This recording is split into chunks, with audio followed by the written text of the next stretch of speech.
Hola amigos, soy Irene Robledo Strauss y ha llegado el momento de recuperar la memoria. El tema de hoy podemos calificarlo como una búsqueda, pero una búsqueda práctica, nada teórico, nada intelectual, no es ambigua, no es extraña. Tiene que ver con esa memoria ancestral, pero además es una búsqueda próxima. Hoy vamos a hablar de la investigación espiritual, pero una investigación espiritual totalmente práctica.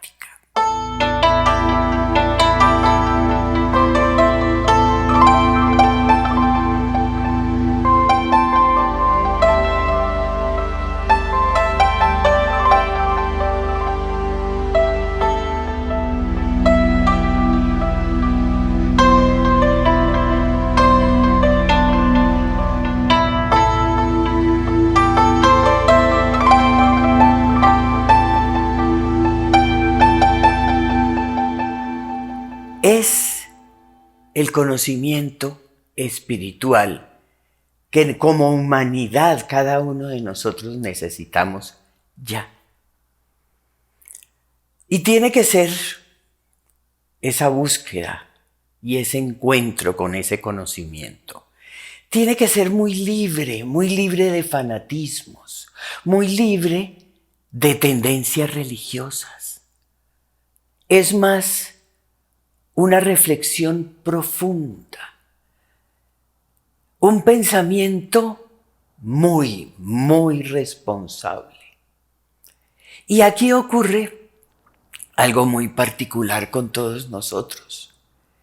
Cuando nosotros sentimos afinidad a estos temas y sentimos estos temas próximos, quiere decir que estamos retomando un camino que ya hemos tenido en encarnaciones pasadas, encuentros, y siempre llega el momento de retomar ese camino que quedaron en puntos suspensivos en el bardo de la encarnación pasada. Y hablé de libertad. En estos temas nosotros debemos tener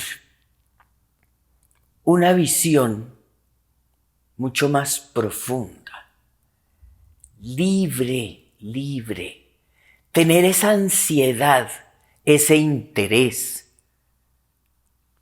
de saber qué hay ahí, qué es lo que nos comentan, qué es lo que nos enseñan, abordar con tranquilidad esa investigación. Y debemos además decidir investigar.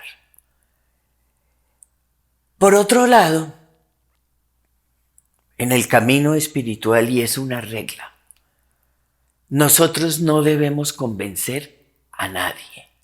Pero es que mi esposo no cree, mi mamá no cree, mi hermano. A cada uno de nosotros nos llega el momento de iniciar el camino o de retomarlo.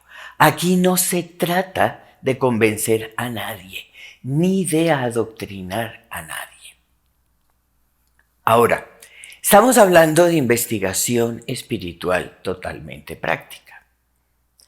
En este sentido nos encontramos dos grandes modalidades.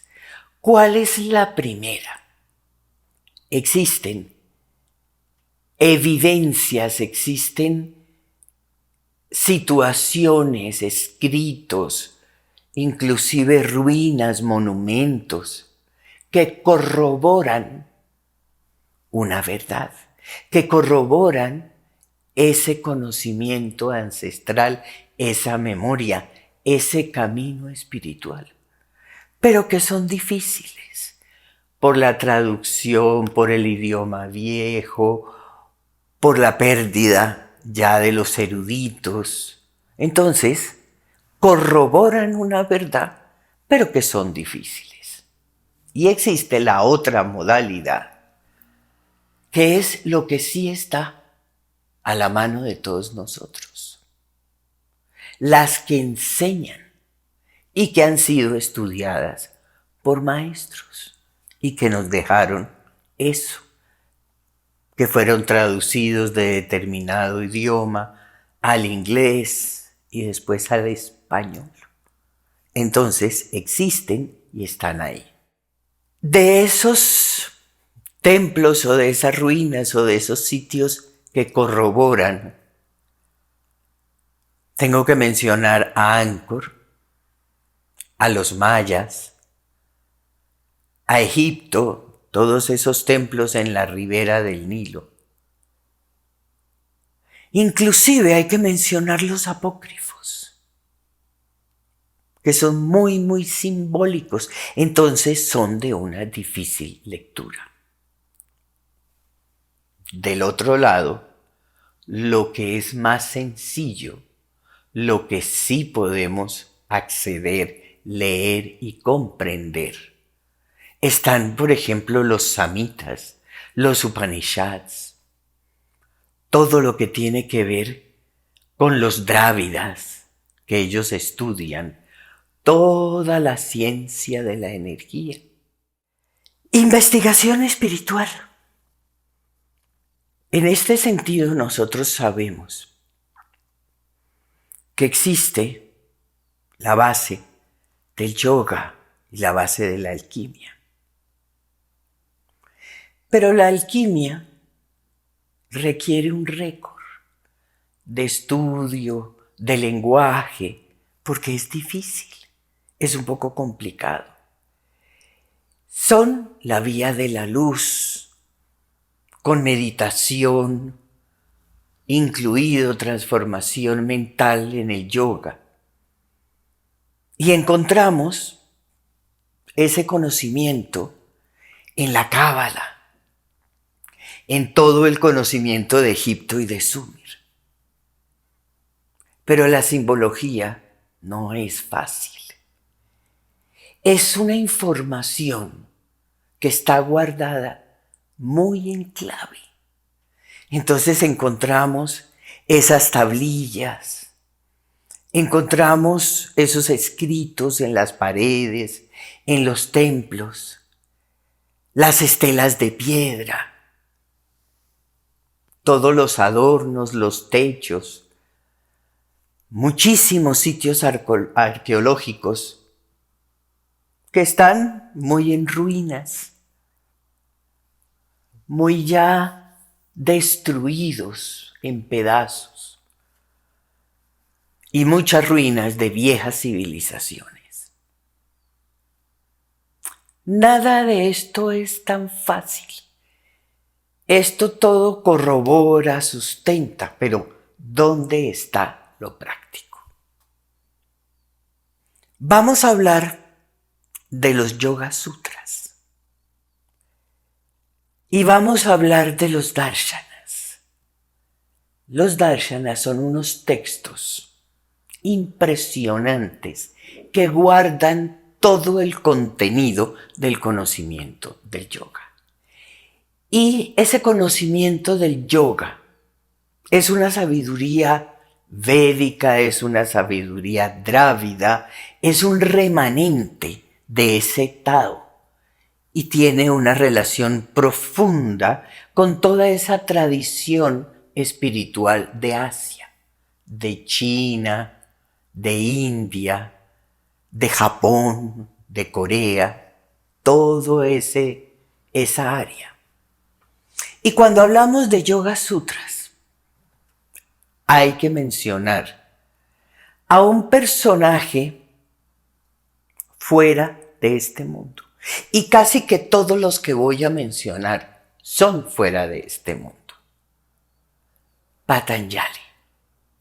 Patanjali, que literalmente traduce caído del cielo. Y estos Yoga Sutras de Patanjali son unos textos muy pequeñitos, parecidos a ese Bhagavad Gita, chiquitos, donde cada palabra, cada cosa que el señor Patanjali escribió contribuye a ese yoga. Es impresionante. Vale la pena que averigüen, que estudien, que investiguen, no solamente acerca de estos Yoga Sutras, sino del señor Patanjali. Dicen que es una encarnación divina y los textos de él son importantísimos en toda esta investigación espiritual, totalmente práctica. Acceder. Ustedes me han preguntado a mí por textos, cosas para leer. Bueno, estos son unos. Existe otro personaje fuera de este mundo, reconocido como un ser de una inteligencia impresionante, de una inteligencia legendaria y un ser venerable. Estoy hablando de Vyasa, un ser indescriptible que cogió todos los textos Vedas y los organizó, los ordenó. Él escribió los Upanishads y los Puranas. Y si ustedes averiguan, son muchísimos Upanishads y muchísimos Puranas. Se dice que el señor Vyasa escribió el Mahabharata. Y recordemos que el Bhagavad Gita es un pedacito, un testico chiquito de ese libro. Dicen que vivió siglos, imagínense, siglos. Pero cuando uno ve el tamaño de su obra, uno termina pensando que sí. Como era de otro lado, de otro mundo, de pronto, el señor Vyasa. Otro personaje indescriptible es Kanada. Pero ya Kanada debemos considerarlo como un personaje del futuro. Imagínense que el señor Kanada, que escribió Vaisheshika, habló de átomos de una manera impresionante y a esos átomos les decía anukas o anukas. Todo esto está guardado, está ahí en esa memoria de esos textos darshanas y todo recoge el enorme conocimiento del yoga.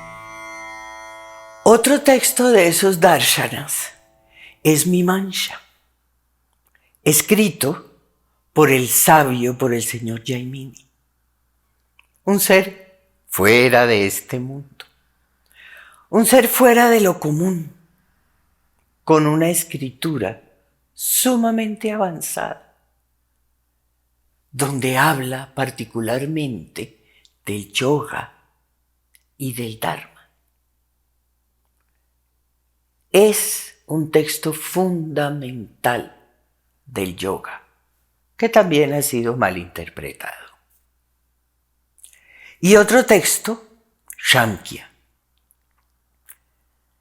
que es un texto muy parecido al budismo.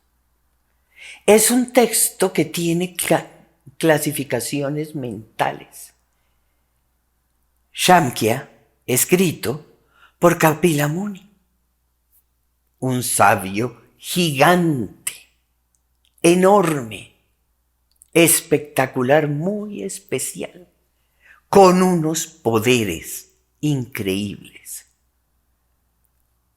reconocido como venido de el cielo, de otro lado, de planetas celestiales.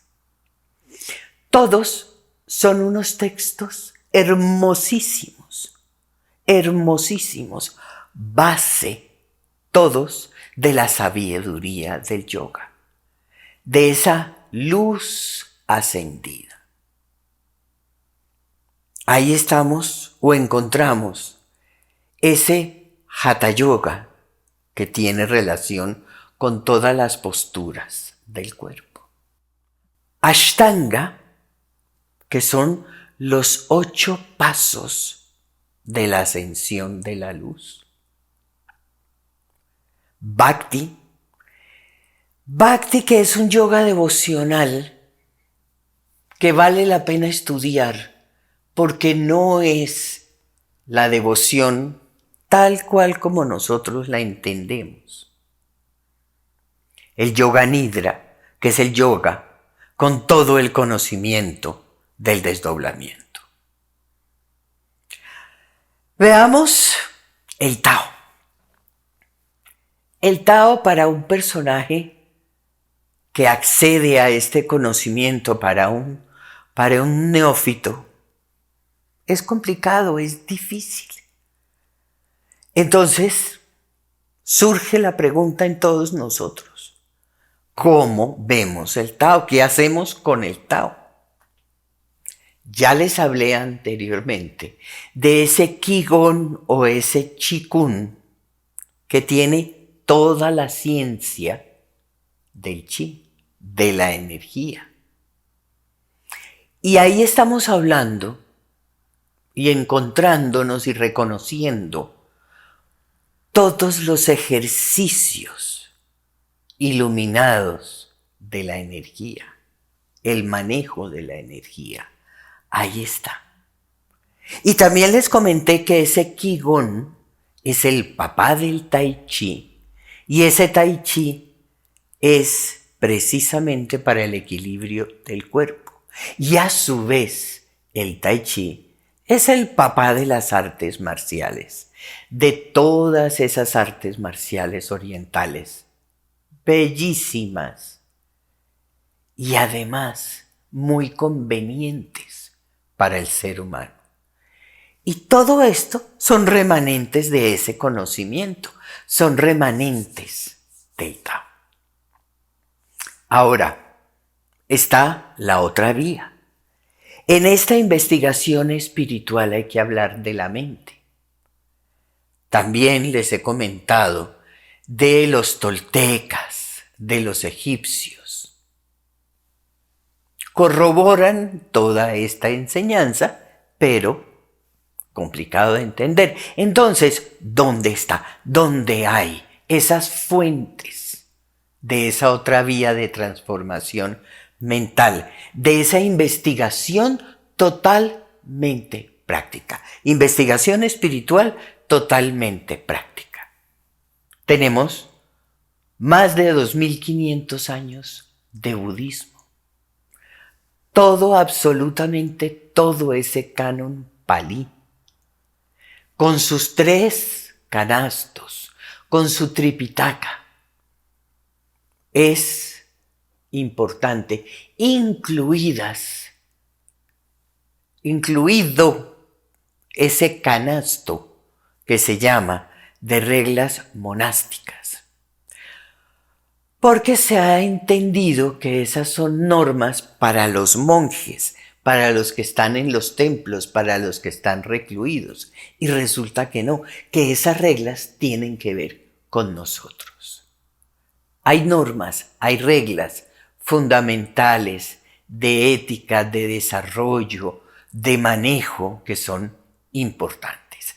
Ahora, de este canon palí, el canasto grande es el Abhidharma, donde les comenté que Shaitasika es el centro. El núcleo de Abhidharma es Shaitasika. ¿Y qué es Shaitasika? Es un software precisamente para desarmar el ego, comprendiendo en esos 49 aspectos, comprendiendo ese ego, investigando y sabiendo cómo lo transformamos, cómo hacemos ese trabajo. Todo está recogido en ese Tripitaka, en ese Canon Pali y en ese budismo.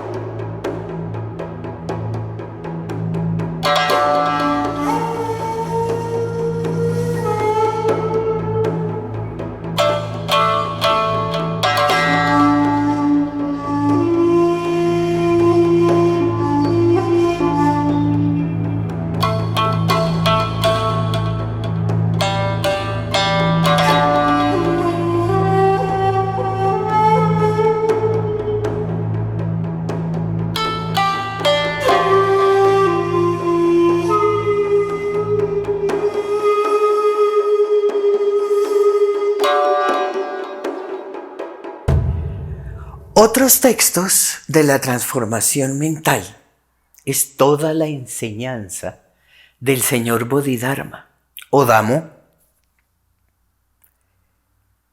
padre Bodhidharma del budismo Zen y de todos los Shaolines, los verdaderos Shaolin, ahí está. Tengo que mencionar la enseñanza de Nagarjuna. Él abarca o él aborda toda la sabiduría del vacío. Es impresionante toda la enseñanza de Nagarjuna. Y no puedo dejar de hablar de Padmasambhava. Las instrucciones de él son impresionantes. El señor Padmasambhava habla de otras dimensiones. Sus termas son grandes tesoros. Y el Bardo Todolo, o el libro de los muertos, donde habla de ese paso, cuando nosotros perdemos el cuerpo. El señor Jinul de Corea. El señor Jinul de Corea habla del camino de los ascetas, de ese recogimiento. Y todo el tema está tocado y permeado por la meditación. El padre del Soto Zen, el señor hermoso del Soto Zen, Dogen, con toda su preciosa enseñanza de transformación mental, no podemos dejar de mencionar también a dos maestros impresionantes, Linji y Eisal. Son, podemos decir sin equivocarnos, los papás o los grandes instructores del Rinzai Zen. Ay, y olvidaba de la energía, el Yeranda Samhita y el Shiva Samhita y el Pradipika. Y los textos, los Upanishads, que hablan de Kundalini, lo que nosotros sabemos hoy en día de los nadis y de los chakras, están ahí en esos Upanishads de Kundalini. Todos estos textos que estoy hablando, todo esto que estoy mencionando, todos hablan de luz, de conversión energética, del camino de la energía, pero también hablan de esa transformación mental, de esa disciplina, de esa concentración, de meditación, de dharma y tejido, que ya sabemos que son prácticamente sinónimos. Meditación. Y todos estos textos son conseguibles. Bueno, digamos que acabo de resolver decirlo de esa forma. Toda esta información espiritual totalmente práctica, nosotros podemos tener acceso en español. Ahora, al comienzo del video hablé de libertad. Hablé de una actitud importante al abordar toda esta investigación espiritual. Y es importante seguir esta enseñanza con esa intuición del corazón que tenemos todos. ¿Por qué? Porque estamos retomando camino o estamos ya en la vía de esa verdad. Y con respecto a estos maestros, con respecto a estos textos, que son de seres de otro mundo, tenemos que ponerle atención a ese conocimiento. Y tengo que decirlo, un poco abandonar a las personas de la vida moderna, a las personas de ahora. La fuente del conocimiento, cada uno de nosotros podemos abordarla. Estoy hablando de investigación espiritual práctica. Estos libros los podemos tener, los podemos comprar, los podemos leer. Y finalmente, tengo también que hablar de algo que adolecemos como humanidad, y es la apariencia. Entonces, si hay, por ejemplo, un Buda gordito, entonces nos parece chistoso o no nos gusta, o los maestros, encontramos unos maestros totalmente descuidados. Y esto es cierto, pero pensamos que es por unos motivos equivocados y son seres tan grandes, en un punto de evolución espiritual, en un samadhi constante, que no le ponen atención al cuerpo físico, que no le ponen atención a la apariencia. Y nosotros debemos superar eso. Además, debemos tener mucho respeto, pero muchísimo respeto. Casi que como una veneración. Y miren, ellos allá en Oriente, en Asia, sienten un respeto y sienten una veneración y ven a nuestro Señor Jesús de la misma forma que nosotros debemos verlos a ellos. Esto es importante.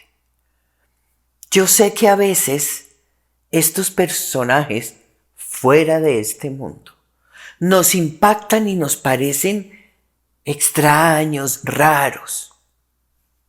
Está bien, pero como todo, con respeto, con concentración, con estudio, con compromiso por nuestra propia evolución, podemos abordar esta investigación espiritual de una manera totalmente práctica. Es una investigación casi que, como le decía Krishna a Arjuna en la transformación mental, pero aquí ya lo voy a poner también con la ciencia de la energía. Toca, porque hemos perdido la memoria y es necesario recuperarla. Suscríbanse, denle like. entren a la página www.gildastrauss.com y vean la importancia de la espirulina en estos momentos de emergencia tan grande. También quiero recordarles que las meditaciones y el disco de mantras está en Amazon Music y Apple Music. Y hay que echar para atrás y volver a ver los videos, porque entre más se repiten, más vamos comprendiendo y vamos englobando toda esta investigación espiritual. Gracias, amigos. Gracias y hasta un próximo video y un próximo tema.